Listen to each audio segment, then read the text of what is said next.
Another little gift as well.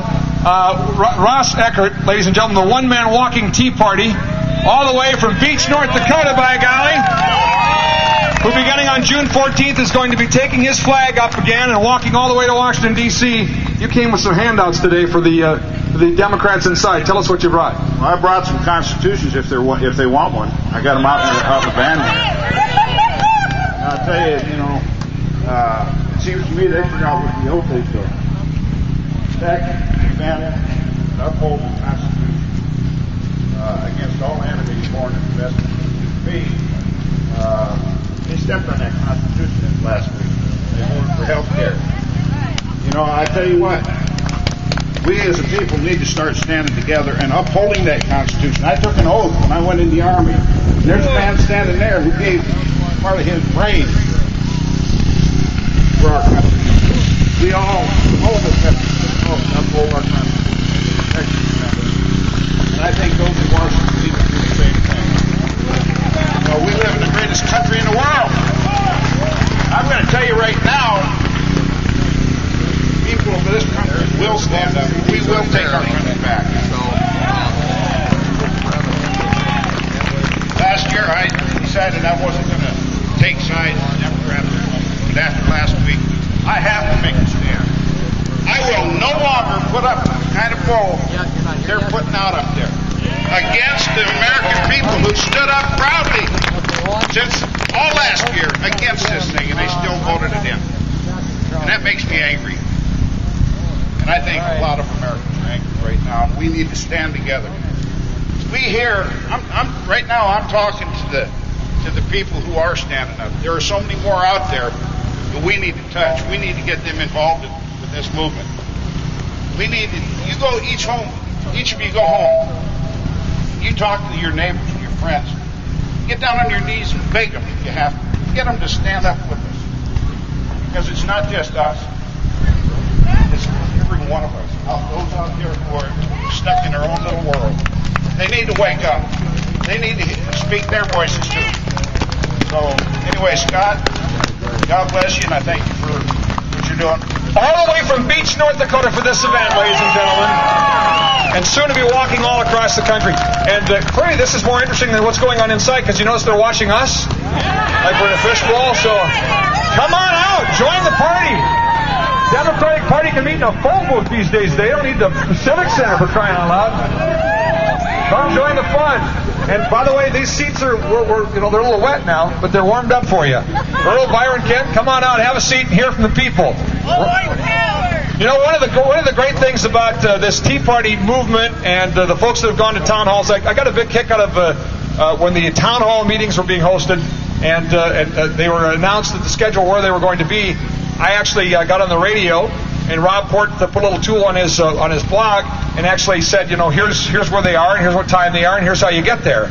And that was news, because there was a front page story in the Forum back in August saying Scott Hinnon is encouraging his listeners to go to town hall meetings, like you're a bunch of lemmings, you know what I mean? But for me saying it, but unlike most of the media, they don't tell you about events like this happening. All right, they kind of ignore it. The new media does, and the most read blog in North Dakota, my pal Rob Port, who you hear on our radio station, Talk Radio AM 1100 The Flag, and read at the Say Anything blog, has been very, very much a part of these tea parties. He's been there. He got calls earlier this week from Williston from folks saying they're coming out. Ross comes all the way from Beach, North Dakota, saying, hey, we've tried. We've made phone calls, we've emailed, we've faxed, we've gone to their offices. We've tried to let them hear us. That we don't want Obamacare. We don't want Medicare cuts. We don't want higher taxes. We don't want penalties. We don't want any of this garbage. And they're not listening. They're ignoring us. So the battle cry that Rob heard and that I heard was, let's take the town hall meeting to them. Let's take the Tea Party to them. So Rob, come on up and say hi to folks. A big hand from Rob Porter, the Say Anything blog, everybody. How about a round of applause for the people standing in the rain?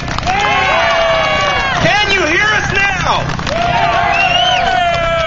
We called them. We melted down their phones. We wore out our keyboards. We got kicked out of their office. We drove around their offices honking our horns, and they still voted for this health care bill. Well, can you hear us now? They tell us that this isn't a government takeover of health care, and yet you are fined if you don't participate. How is it not a government takeover of healthcare when your only healthcare options are government-approved plans sold through government-run healthcare exchanges? I stood out in front of the federal building in Bismarck, and there were some liberal protesters there, and I got in a discussion with them. They didn't even know the healthcare exchanges were in the bill. They don't even know what they're supporting. I doubt any of them even read the bill before they voted. In fact, we know they didn't. Obama didn't read the bill before he signed it into law. They tell us that this is going to make our health care better, and yet they can't even run the post office. They tell us this is going to make our health care cheaper, yet already companies are lining up.